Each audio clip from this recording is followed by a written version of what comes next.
Welcome to Chapter 4 on Aggregates. In this chapter, we will explore the different types of aggregates used in pavement construction, their classification, and their importance in determining the strength and durability of both hot mix asphalt and Portland cement concrete. Aggregates form the backbone of these materials and make up the bulk of their composition, so understanding their properties is important for designing long-lasting pavements.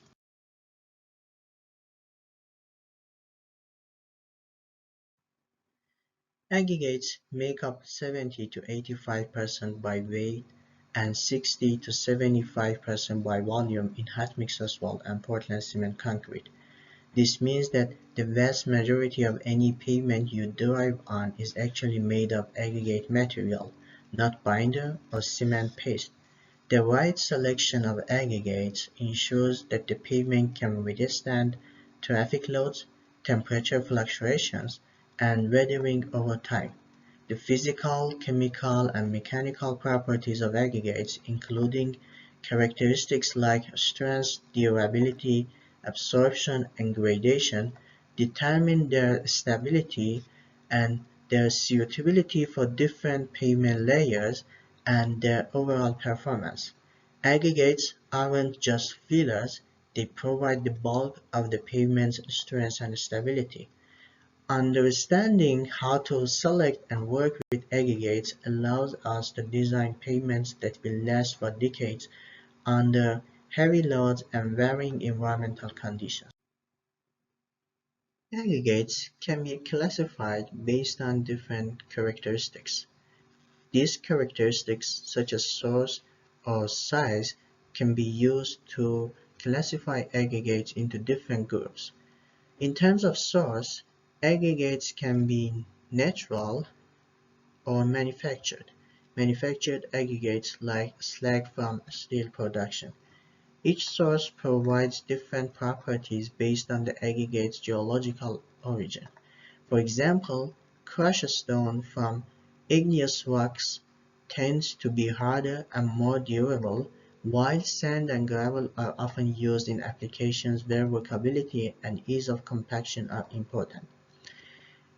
In terms of size, aggregates are classified as either coarse aggregate or fine aggregate.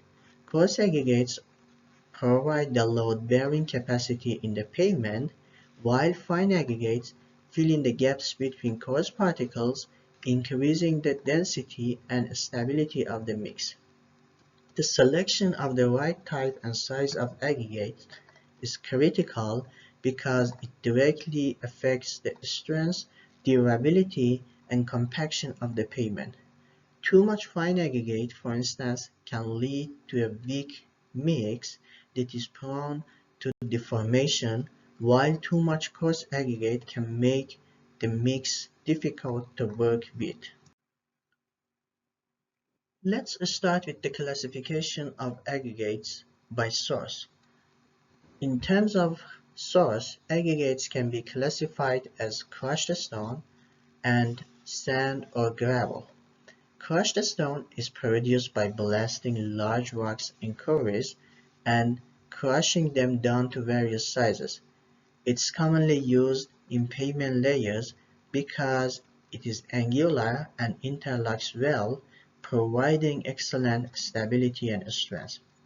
Sand is naturally occurring fine aggregates often found in river beds. Sand is a key component in both hot mix asphalt and Portland cement concrete mixes. It fills voids between coarse particles, improving compaction and workability, and provides a good gradation for the aggregate. Gravel is coarser than sand and is naturally rounded and is often used in base layers where its permeability can help with drainage. Different aggregates are sourced based on their availability, cost, and performance characteristics. For instance, crushed stone from igneous rocks is highly durable and can withstand heavy loads, making it ideal for surface layers in highways, while sand is essential for creating a smooth, workable mix. Aggregates can also be classified by their geological origin. For example, crushed stone is commonly derived from igneous, sedimentary, or metamorphic rock. This classification is important because the properties of the stone are directly related to its geological origin. Igneous rocks, such as basalt or granite, are typically hard and durable, making them great for heavy-duty applications. On the other hand, sedimentary rocks, like limestone, are easier to work with but may not be as durable. Now let's dive deeper into the geological origins of aggregates. Looking into the geological origins of aggregates, they can be classified as igneous, sedimentary, and metamorphic. Igneous rocks like basalt and granite form from the cooling of molten magma. Igneous rocks are typically hard and durable, which makes them ideal for use in base or surface layers where strength and load-bearing capacity are critical. Their crystalline structure provides excellent resistance to wear and crushing. Sedimentary rocks like limestone and sandstone form from the consolidation of sediment over time. Sedimentary rocks tend to be softer and easier to work with, but they may not be as durable as igneous rocks. Limestone, for example, is commonly used in base layers because it is readily available and easy to crush, though it may need to be treated or blended with more durable aggregates in high-traffic areas. Metamorphic rocks are formed by the transformation of igneous or sedimentary rocks under heat and pressure. Marble and quartzite are examples of metamorphic rocks. These rocks are typically very strong and resistant to environmental factors like moisture and temperature fluctuations. They are often used in demanding applications where high durability is required. Aggregates are classified by size as either coarse or fine, with the number 4 sieve serving as the dividing line. Coarse aggregates are retained on the number 4 sieve or 4.75 mm sieve and provide the primary structural support for the pavement. Their angular shape helps them interlock, improving load distribution and overall strength. On the other hand, fine aggregates pass through the number 4 sieve and fill the spaces between coarse aggregates, increasing the density and stability of the mix. Fine aggregates like sand also improve the workability of the mix, making it easier to spread and compact during construction. Both coarse aggregate and fine aggregate are essential in creating a mix with the right balance of strength, compaction, and workability. For example, if you don't have enough fine aggregates in the mix, you will have too many voids, leading to weak spots in the pavement. If there are too many fine aggregates, you might not achieve the necessary compaction or stability, especially under heavy loads. AASHTO and ASTM set the industry standards for how aggregates are tested and classified. These specifications ensure consistency across projects, whether we are building highways or airstrips. Following these standards ensures that the aggregates used will perform as expected, providing the necessary strength, durability, and resistance to environmental factors such as moisture or forestal cycles. This table shows different AASHTO and ASTM standards and specifications for different properties of aggregates.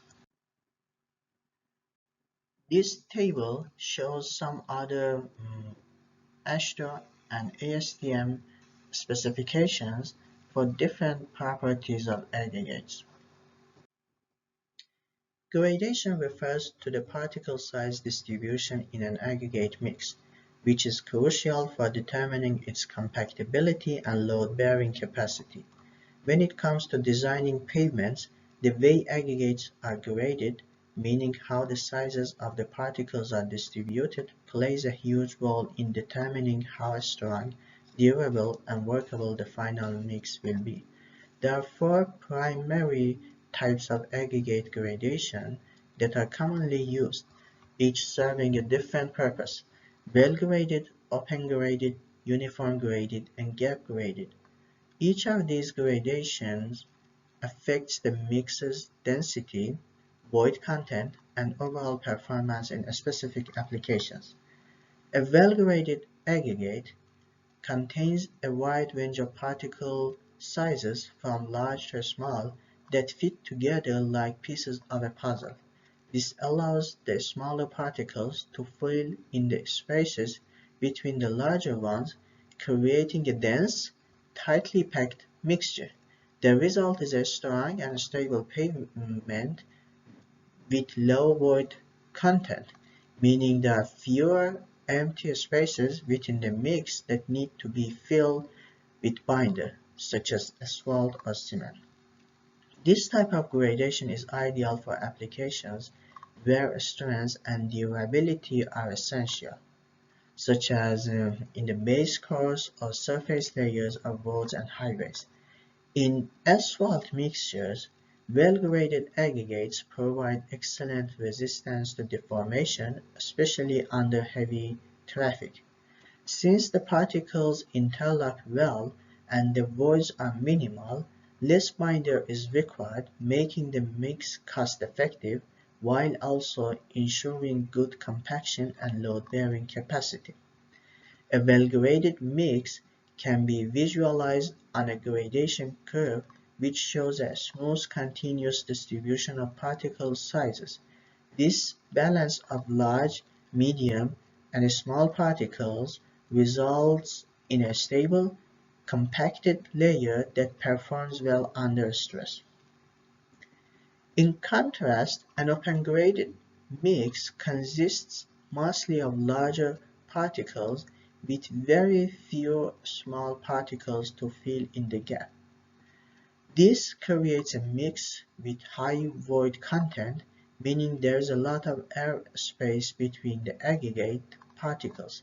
The main advantage of an open-graded mix is its permeability, which is the ability for water to drain through the pavement rather than pooling on the surface. Open-graded mixes are particularly useful in drainage layers or permeable pavements, where water management is primary concern. For example, they are often used in porous asphalt in areas with high rainfall because they allow water to pass through the pavement, reducing the risk of hydroplaning and preventing surface water accumulation. Open-graded aggregates can also be found in under-drains and sub-base layers to improve drainage and prevent water from weakening the pavement foundation. Because of the large void spaces in open-graded mixes, they are not suitable for structural layers that need to bear heavy loads. However, their ability to drain water makes them invaluable in preventing water-related pavement damage. A uniform graded or single-sized aggregate mix, as the name suggests, consists mostly of particles that are all about the same size. This type of gradation creates a material with very high void content because there are no smaller particles to fill the gaps between the larger ones. While this can be beneficial in some specialized applications, it generally results in a weak mix with poor interlock between particles. Uniform graded aggregates don't provide the stability needed for load-bearing layers in pavements. Because the particles don't pack together tightly, there are too many voids, which reduces the mix's overall stress. As a result, uniform graded aggregates are rarely used alone in pavement construction. However, they're sometimes used in specific applications such as railway ballast, where drainage is important, or in decorative surfaces where mm, texture matters more than structural integrity. The gradation curve for a uniform graded mix shows a sharp peak, indicating that nearly all the particles are the same size. This type of aggregate is mainly used where strength is not the top priority or as part of a gap-graded mix to achieve certain design characteristics.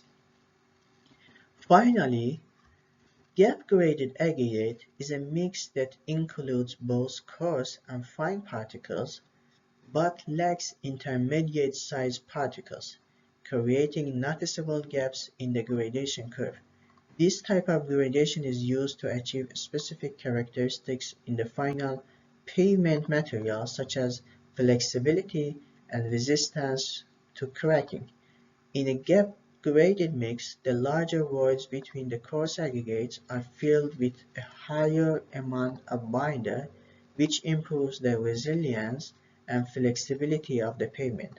One of the most common applications of gap-graded aggregates is in stone matrix asphalt (SMA), a type of asphalt designed to withstand heavy traffic and resist rotting. SMA uses gap-graded aggregates along with a higher percentage of binder and fibers to create a durable, flexible surface that performs well under extreme stress. Another example is exposed aggregate concrete, where the coarse aggregates are visible on the surface for decorative purposes, but the mix remains strong and flexible beneath. Gap-graded mixes are not as dense as well-graded mixes, but they do offer unique advantages in situations where binder-rich flexible mixes are needed. The Fuller and Thomson method is one approach to achieving optimal gradation. This method creates a gradation curve that plots the percentage of material passing through each sieve. The goal is to have a smooth curve where smaller particles fill the voids between larger ones, leading to maximum density. The Federal Highway Administration recommends using an exponent of 0.45 for the curve, as this typically results in the best packing density. This slide shows an example of Fuller and Thompson's maximum density line on a blend with maximum aggregate size of 25 mm. In addition, maximum aggregate size plays an important role in defining the structural characteristics of the pavement. The maximum aggregate size is the smallest sieve size through which 100% of the material passes, and it is used to ensure that the aggregate mix has the right proportions of particle sizes for optimal strength and compaction. Fineness modulus is a numerical index used to measure the coarseness or fineness of an aggregate. It is calculated by adding the cumulative percentages of material returned on a series of standard sieves and dividing the sum by 100. The fineness modulus helps indicate the particle size distribution within a sample of fine aggregate, such as sand, and is widely used in the design of concrete mixes to ensure the correct proportioning of aggregates.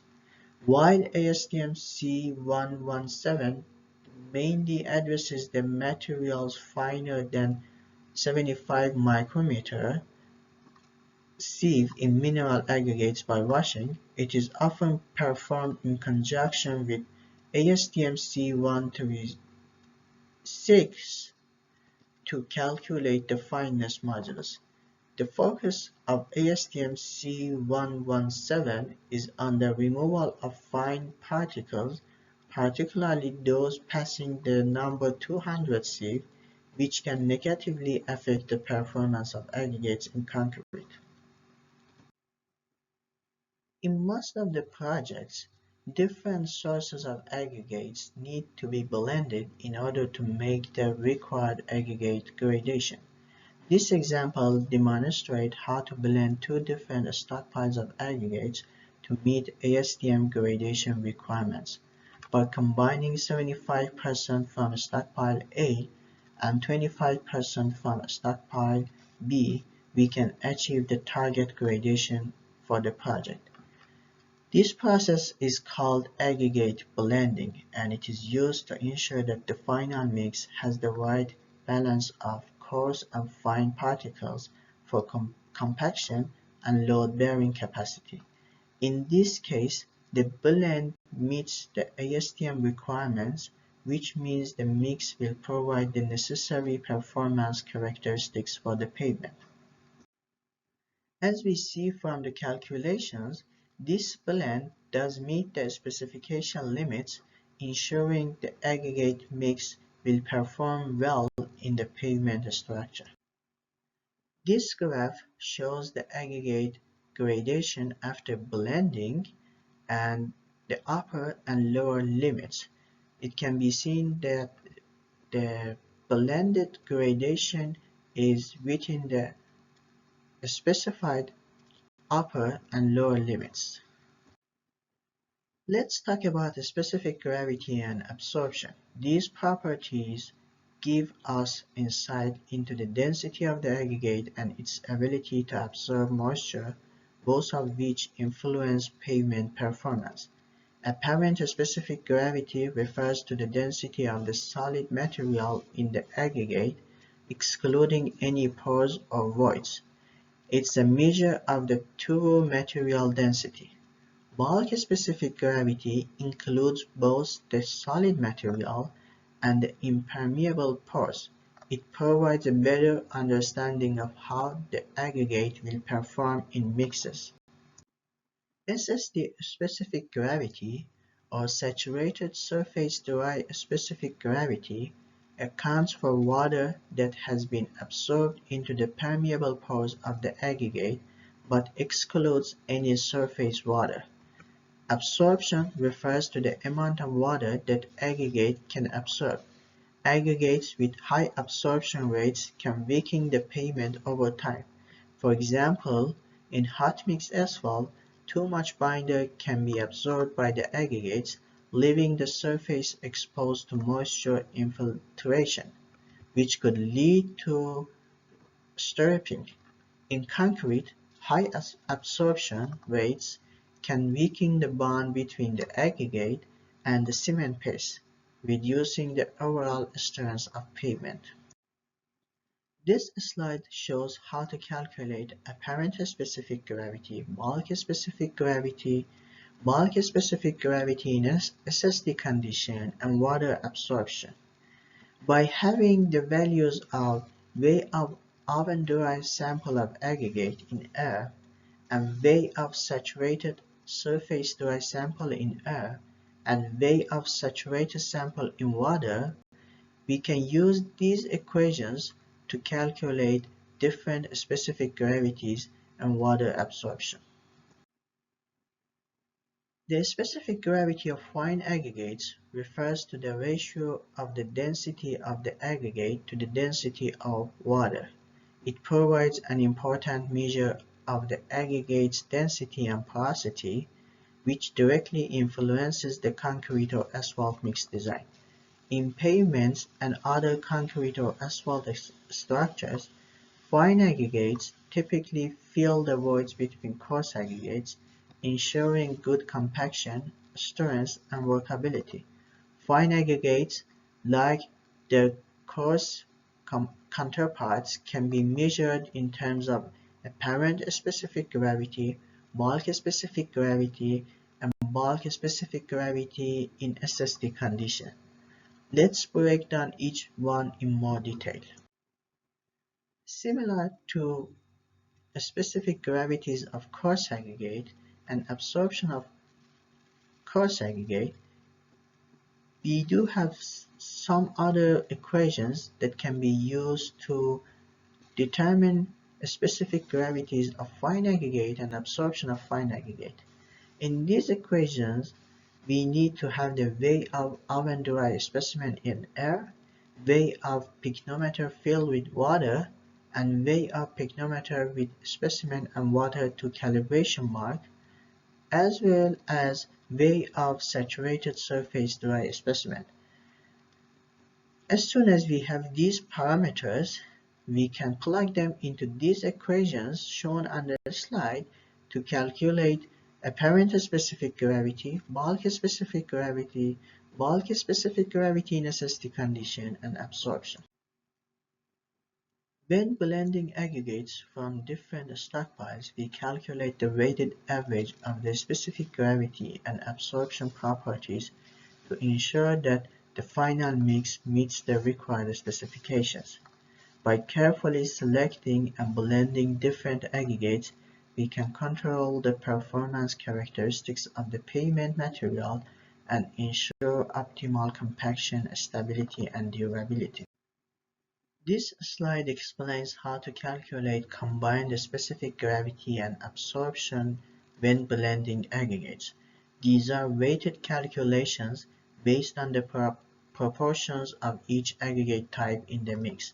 Having a good understanding of these properties helps ensure the final blend will behave as expected when mixed with asphalt or cement binders. In this example, we calculate the moisture content of a wet sand sample and its saturated surface dry weight. Knowing the moisture content helps us adjust the mix proportions, ensuring that we account for the water already present in the aggregate. This is particularly important in concrete mix design, where too much water can weaken the mix, and in asphalt pavements, where moisture can lead to stripping of the binder. In this example, we know the information on the mass of wet sand, mass of dry sand, and absorption, and by having this information, we would like to calculate the total moisture content of the wet sand and its saturated surface dry weight.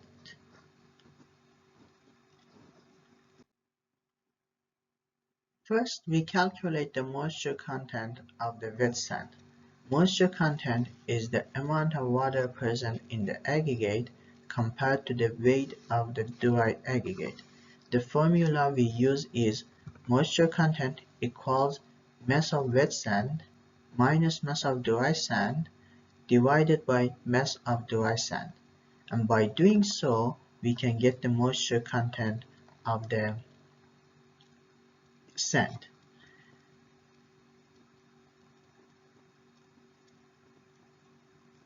Saturated surface dry weight of sand is calculated as shown on the slide. It is the absorption times dry weight plus dry weight. By doing so, we can calculate the SSD or saturated surface dry weight of sand. This slide provides an example for calculating the bulk specific gravity and absorption of a blended aggregate, which is an important step in quality control. For this purpose, we use those equations provided in previous slides. Now let's dive into the porous structure of aggregates and why it is crucial in determining the performance of pavement materials. Aggregates are not solid blocks of material, they contain voids and pores within them, and the size, volume, and shape of these pores have a direct impact on their durability, strength, and overall behavior in pavements. The term porous structure refers to the characteristics of these void spaces, and it plays a major role in how aggregates respond to environmental conditions such as moisture and temperature changes. Aggregates with a large volume of pores, particularly permeable pores, can absorb more water. While some level of water absorption is expected, excessive absorption can cause several problems in pavement performance. For example, in freeze-thaw cycles, the water absorbed into the aggregate pores can freeze and expand, leading to fracturing or cracking of the aggregate particles. This in turn weakens the pavement structure, leading to premature failures like potholes or surface cracking. In hot mix asphalt, aggregates with high pore volumes tend to absorb more binder. While binder absorption is necessary for adhesion, excessive absorption reduces the amount of binder available for coating other particles, leading to a phenomenon called wobbling. Wobbling is where the binder strips away from the aggregate surface, causing the pavement to fail as loose aggregate particles become dislodged under traffic.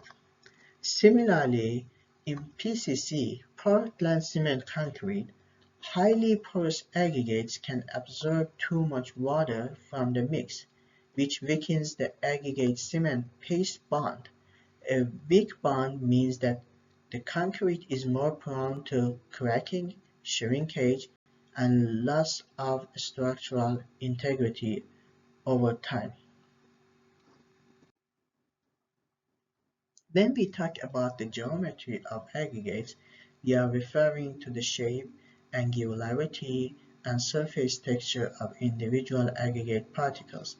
These characteristics play a major role in how the aggregates perform in a mix, especially in terms of their ability to interlock, their workability, and how well they bond with cement paste or asphalt binder. In terms of shape or form, aggregate particles can be cubical, elongated, flat, or irregular. Ideally, we want aggregates with a more cubical shape as they provide better interlock and stability in the mix. Aggregates that are too elongated or flat may lead to poor compaction and instability under load. In terms of angularity, angular aggregates have sharp edges, while rounded aggregates have smooth surfaces. Angular aggregates create better interlock between particles, which enhances the strength of the mix. However, very angular aggregates can sometimes reduce workability because they tend to lock up too tightly, making it harder to compact the mix. In contrast, rounded aggregates are easier to work with and compact, but can slide past each other under load, which may reduce the mix's overall strength. In terms of surface texture, rough textured aggregates tend to form a stronger bond with the cement paste or asphalt binder. This improves the adhesion between the aggregate and the binder, leading to greater durability. Smooth textured aggregates, on the other hand, may not bond as well, which can reduce the overall strength and durability of the pavement. Understanding and controlling these geometric properties helps ensure that the pavement can withstand the stresses imposed by traffic and the environment. Form and shape of aggregates are mainly about the variations in the proportion of a particle. Angularity is about the variations in the corners, and surface texture is the surface irregularities or asperities at a small scale. Angularity is especially important when we consider the fine and coarse aggregates in a mix. Fine aggregate angularity is assessed using tests like the fine aggregate angularity test. This test measures the void content in loosely compacted fine aggregate. Angular particles tend to have higher void content because they don't pack as tightly as rounded particles.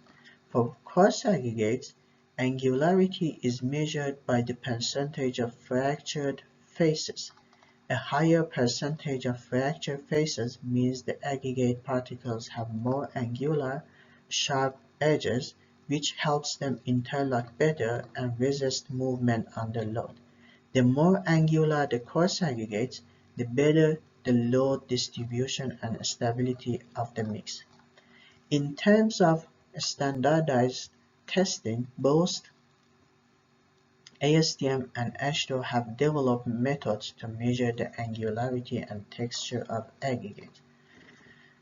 For example, for fine aggregates, ASTM C1252 is the go-to test. It determines the angularity by measuring the uncompacted void content of the fine aggregate sample.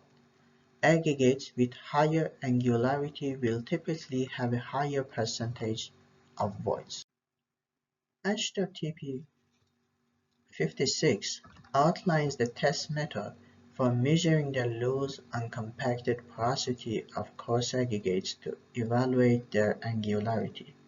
This test is designed to assess the void spaces within a loose, uncompacted aggregate sample, which is indicative of the aggregate's shape, texture, and angularity. Higher porosity in the aggregate generally suggests a more angular and rough-textured material, which is desirable for asphalt mixtures as it enhances interlocking between particles, leading to improved stability and resistance to deformation, such as rotting.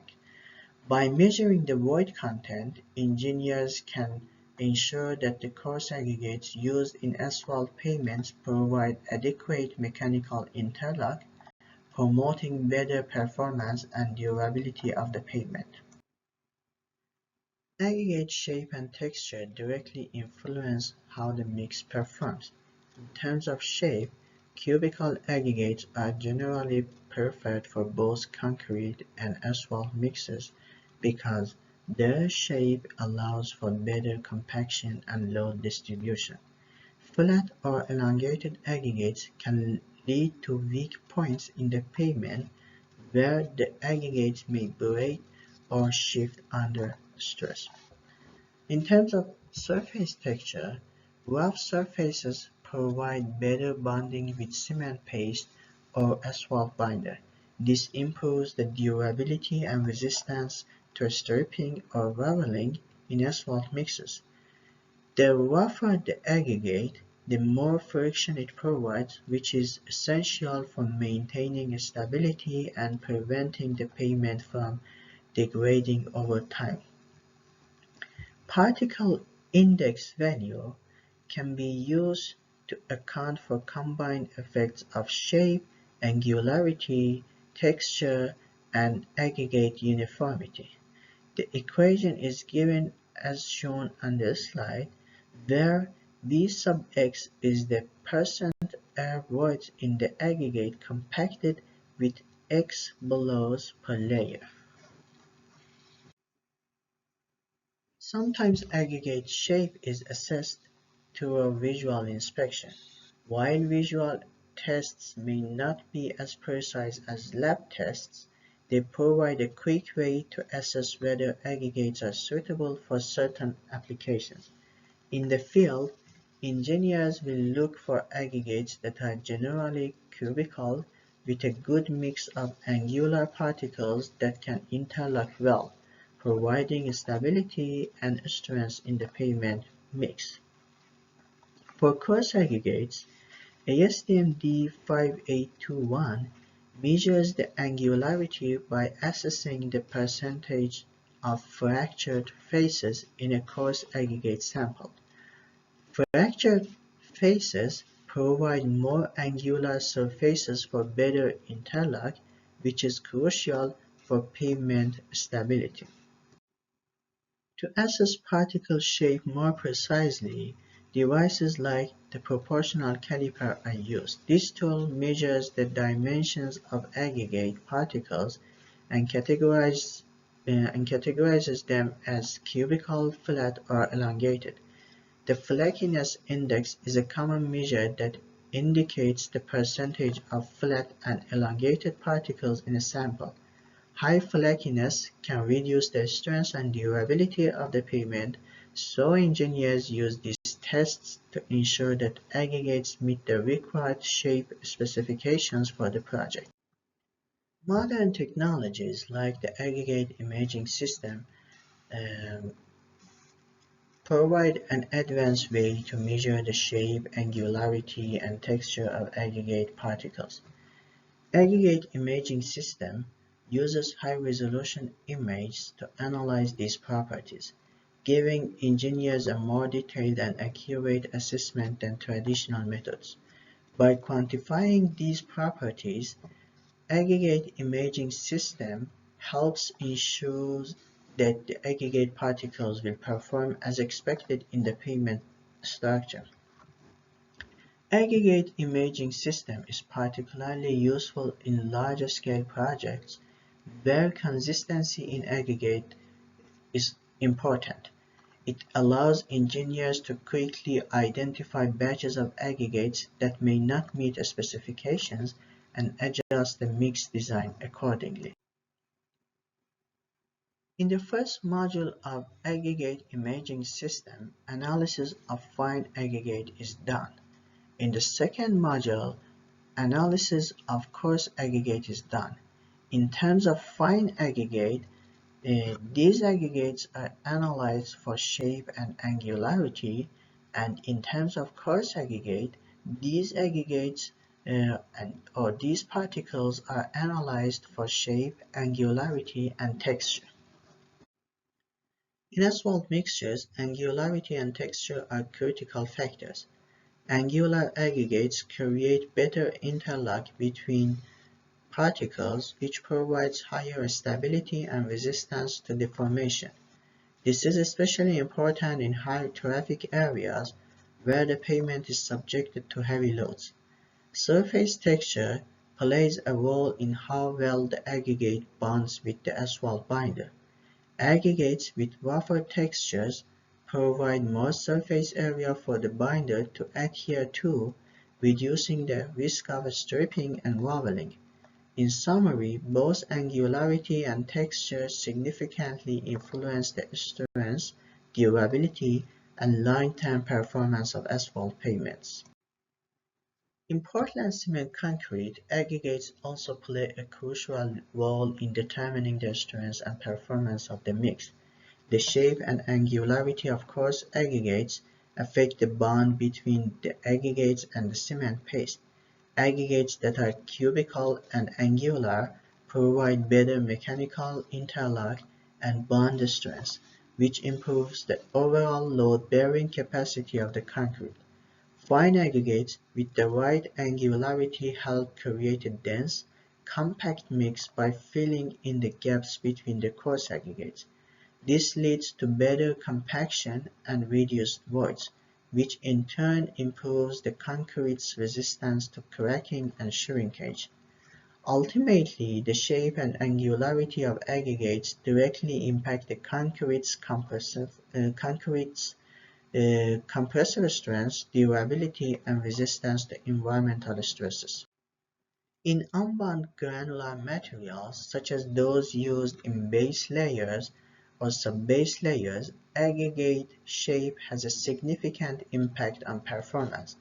Angular, well-shaped aggregates provide better resilient modulus and shear strength, which are key properties that determine how well the material can withstand loads without permanent deformation. Cubical and angular aggregates resist shifting under loads, which helps maintain the structural integrity of the pavement. Aggregates with poor shape characteristics, such as elongated or flat particles, are more likely to break down or shift, leading to weaker performance and early pavement failure. Aggregates must also be durable enough to withstand environmental stresses such as freeze-thaw cycles, wetting and drying, and chemical exposure. The durability of an aggregate refers to its ability to resist breakdown and weathering over time. Aggregates should be free of impurities like clay or organic material, which can weaken the bond between the binder and the aggregate, especially in hot mix as well. Tests like the sand equivalent test measure the cleanness of fine aggregates, ensuring that they won't negatively affect the performance of the final mix. ASTM C40 is a test method used to determine the presence of organic impurities in fine aggregates used in concrete mixes. Organic impurities, which can come from decayed vegetation or other organic matter, may interfere with the hydration of cement and reduce the overall strength and durability of the concrete. ASTM D3744 is a test method that measures the durability of both coarse and fine aggregates. The durability index is an indicator of how resistant an aggregate is to disintegration when subjected to weathering processes, especially freeze-thaw cycles, wetting and drying, or mechanical breakdown. One of the most common tests for aggregate durability is the sulfate soundness test, according to the ASTM C88. In this test, which assesses how well aggregates resist the effects of freezing and thawing, aggregates are subjected to a sulfate solution which simulates the stress caused by repeated freezing and thawing. Aggregates that lose too much mass during the test are considered less durable and may not be suitable for use in pavement construction. Durability is a critical factor in regions with harsh climates where temperature fluctuations or heavy rainfall can cause pavements to degrade more quickly. Ensuring that aggregates are durable enough to handle these conditions helps extend the life of the pavement and reduce the need for frequent repairs. The chemical properties of aggregates are just as important as their physical and mechanical properties. These properties affect how aggregates interact with binders, either cement or asphalt binder, and their resistance to various chemical reactions. Understanding the chemical composition and behavior of aggregates is essential to preventing long-term failures such as cracking, stripping, or chemical damage. Aggregates are not just inert fillers, they can chemically react with cement or asphalt binders and influence the overall performance of the pavement. Some of the most important chemical properties include surface charge, alkali-silica reactivity, and the pH of the aggregate. The chemical properties become especially critical when dealing with siliceous aggregates such as quartz and calcareous aggregates like limestone, as they exhibit different behaviors when mixed with asphalt or cement binders. One important chemical property of aggregates is their surface charge, especially in asphalt mixtures, hot mix asphalt. Aggregates can be classified as either hydrophilic, water-attracting, or hydrophobic, water-repelling. This distinction plays a critical role in determining how well the aggregates will bond with the asphalt binder. Siliceous aggregates, such as quartz and granite, tend to have a negative surface charge when exposed to water. This can lead to stripping, where the water displaces the asphalt binder from the aggregate, causing the pavement to weaken over time. Stripping is a serious issue because it can result in wobbling, where the aggregates come loose from the pavement, reducing the durability and lifespan of the road. Calcareous aggregates, like limestone, typically have a positive surface charge, which promotes better adhesion with the asphalt binder. These aggregates tend to resist stripping better than siliceous aggregates, making them more suitable for use in environments with high moisture levels. To mitigate the risk of stripping, anti-stripping agents can be added to the asphalt binder, or aggregates can be pre-coated with substances that enhance their hydrophobic properties. This slide shows the classification of aggregates by surface charge. Another critical chemical property is the alkali-silica reaction, which is a common issue in Portland cement concrete. ASR, or alkali-silica reaction, occurs when reactive silica in certain aggregates, typically siliceous aggregates, reacts with the alkali hydroxides in the cement paste to form a gel-like substance. This gel absorbs water and expands, causing internal pressure within the concrete, leading to cracking and structural damage. ASR is a slow process but can cause significant damage over time. The visible signs of ASR include map cracking and expansion of the concrete.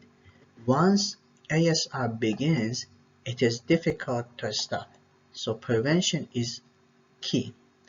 Aggregates that contain reactive forms of silica, such as opal or certain types of quartz, are most susceptible to ASR. To prevent ASR, pozzolanic materials such as fly ash, silica fume, or slag can be added to the concrete mix. These materials reduce the availability of free alkalis that react with the silica in the aggregates, minimizing the risk of ASR. The pH of the aggregate also plays an important role in binder performance, particularly in asphalt pavements. Aggregates with a higher pH, such as limestone, tend to form stronger bonds with asphalt binders because they promote better adhesion. On the other hand, aggregates with a lower pH, such as certain siliceous materials, may not bond as well with the asphalt, making the pavement more prone to issues like stripping.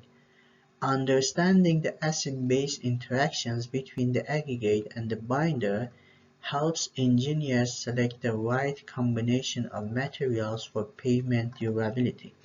For example, when using aggregates with low pH, it may be necessary to modify the binder or add an anti-stripping agents to improve their adhesive properties.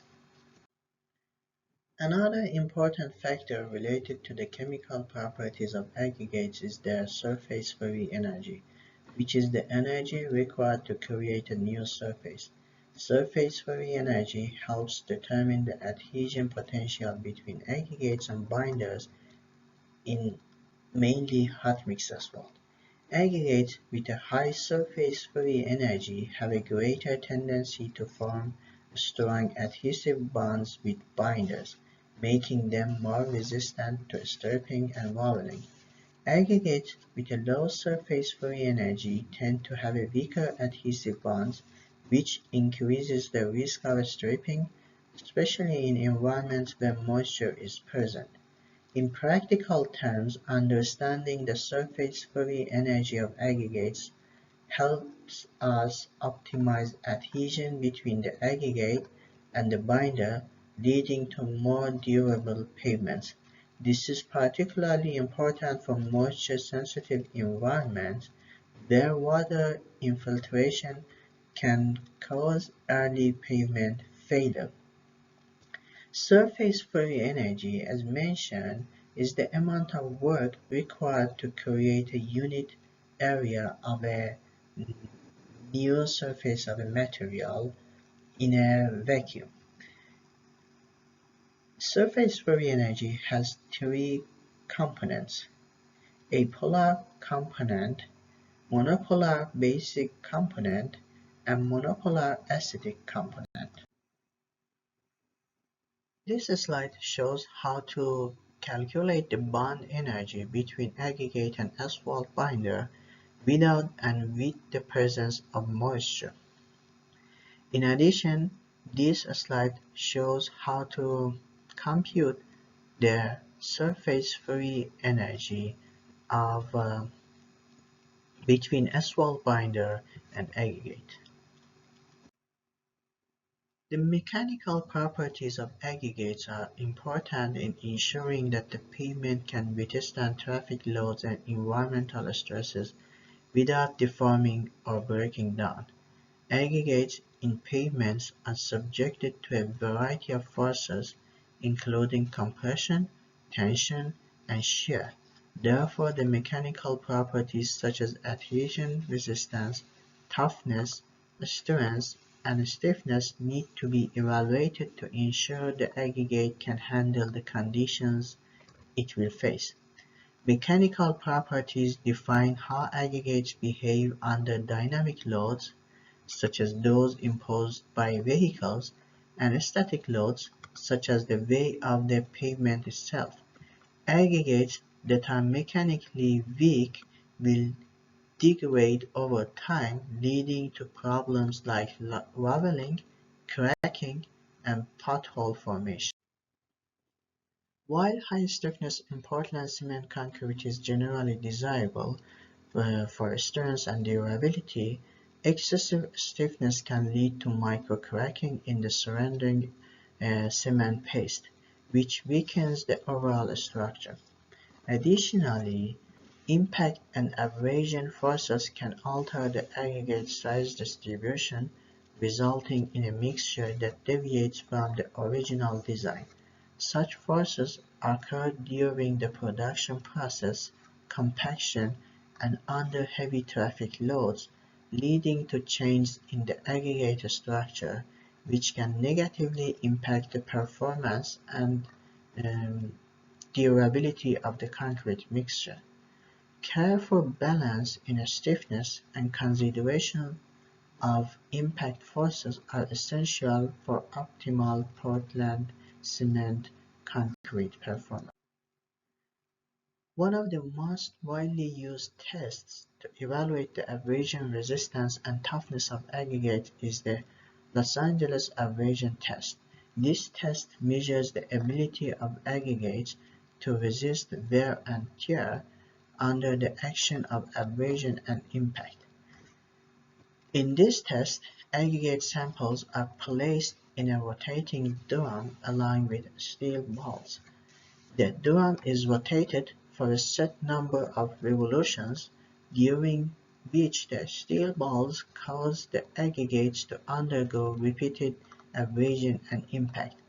After the test, the aggregates are removed, sieved, and the percentage of material lost, or in other words, the percentage of material passing through a number 12 sieve is calculated. Aggregates with a low Los Angeles abrasion value are considered to be more abrasion resistant and are preferred for use in high traffic areas. Higher abrasion values indicate that the aggregate is more prone to degradation under traffic loads, which can lead to problems like potholes or surface wear. The Los Angeles abrasion test is important for evaluating the durability of aggregates used in surface layers of roads and highways where the pavement is subject to repeated abrasion from vehicle tires. The page impact test, according to the ASTM D3, measures the resistance to breakage of a cylindrical core of aggregate under impact.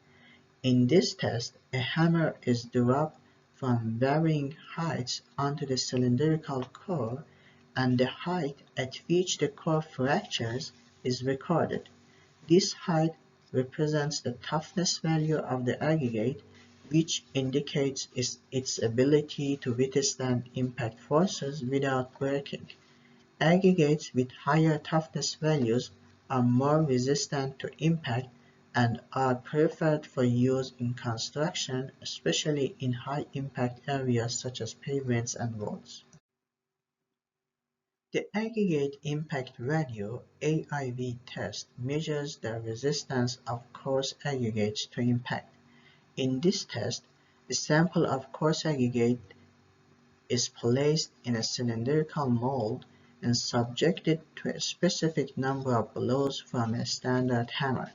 The AIV is calculated by measuring the weight of the aggregate that passes through a 2.4 mm British standard sieve, which is equivalent to the US number 8 sieve.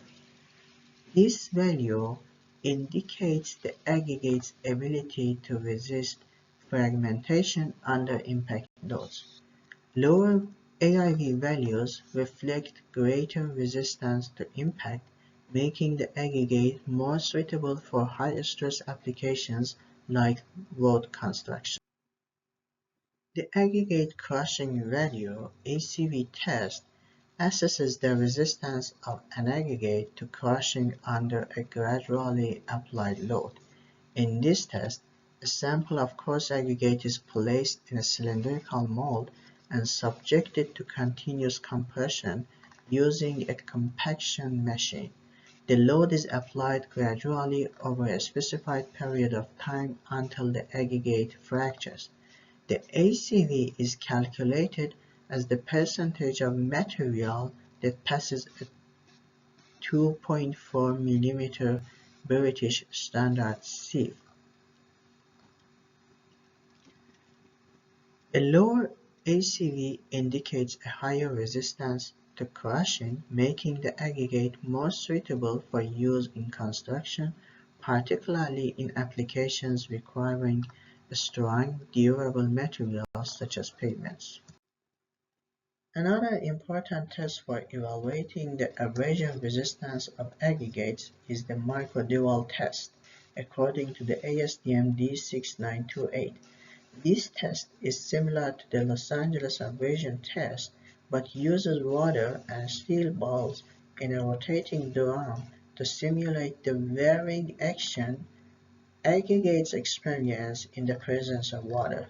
In this test, the aggregate sample is placed in a drum along with steel balls and water.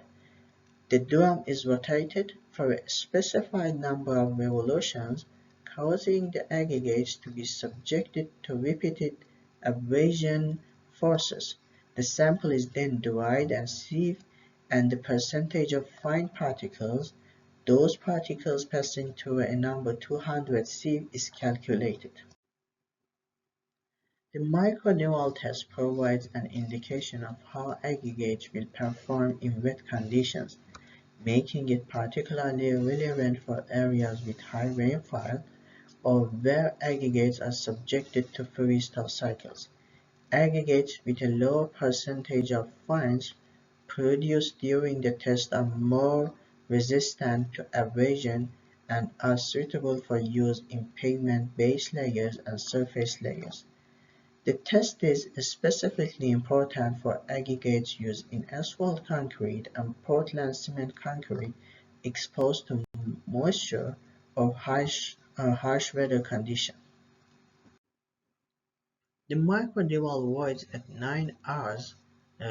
This test measures the resistance of aggregates to polishing. In this test, an aggregate sample is subjected to polishing in a microdebel machine for 9 hours, simulating long-term exposure to wear. After polishing, the void ratio, which is the space between the particles in an uncompacted sample, is measured to assess the packing density. A lower void ratio indicates that the aggregates have become smoother during polishing, signifying lower resistance to polishing. Aggregates with a higher polish resistance maintain rougher surfaces, which are critical for maintaining skid resistance in pavements. The British pendulum tester is a standard method for measuring the skid resistance of aggregates and pavement surfaces. The test measures the friction between the tire and the aggregate surface, which is critical for ensuring that vehicles maintain traction and are able to stop safely even under adverse conditions. In this test, a pendulum arm swings across the surface of a prepared aggregate sample, simulating the friction that occurs when a tire makes contact with the pavement. The amount of resistance the pendulum encounters as it swings over the aggregate surface is recorded as the skid resistance value. Aggregates with a high skid resistance value are better at maintaining skid resistance over time, ensuring safer driving conditions. The test is particularly important for evaluating the performance of aggregates used in pavement surface layer, where maintaining traction and friction is critical for road safety.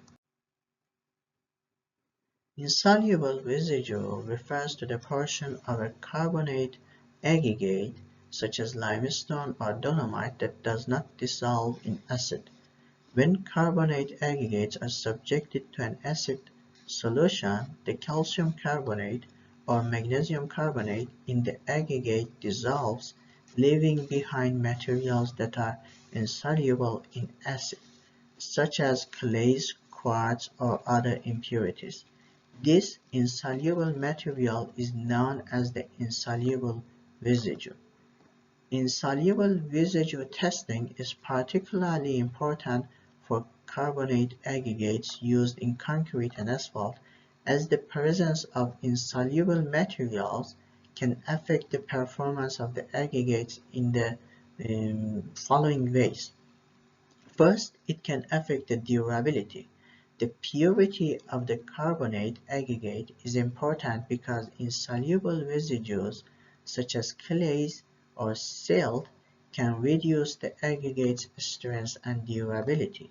High amounts of insoluble residues may weaken the bond between the aggregate and the cement paste or asphalt binder, leading to reduced strength and long-term performance issues. The other factor is reactivity. Insoluble residues can influence the aggregate's behavior, particularly in alkali carbonate reactivity. Certain insoluble materials can increase the potential for chemical reactions in concrete that lead to expansion and cracking over time. The next factor is workability. Aggregates with significant insoluble residues may affect the workability of concrete or asphalt mixes. Fine particles of insoluble residues, such as clay, can increase the water demand of concrete, leading to reduced workability and requiring adjustments in the water-cement ratio.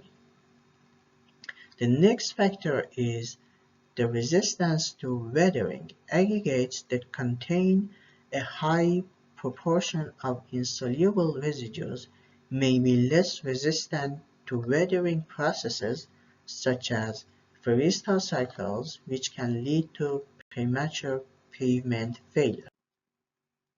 Aggregates with superior mechanical properties ensure that the pavement can withstand both load stresses and environmental conditions over its lifetime. Pavements that incorporate aggregates with high toughness, abrasion resistance, and skid resistance will last longer under heavy traffic loads without developing um, distresses such as rotting, cracking, or potholes, and they will provide better traction, reducing the risk of accidents due to skidding. They will also resist weathering, including the effects of water, freeze-thaw cycles, and temperature fluctuations, minimizing the need for maintenance and repairs. Mechanical properties also determine how well the pavement can transfer loads to the underlying layers, ensuring that the road remains stable and functional over time. In this chapter, the importance of aggregate materials in the performance of pavements was discussed.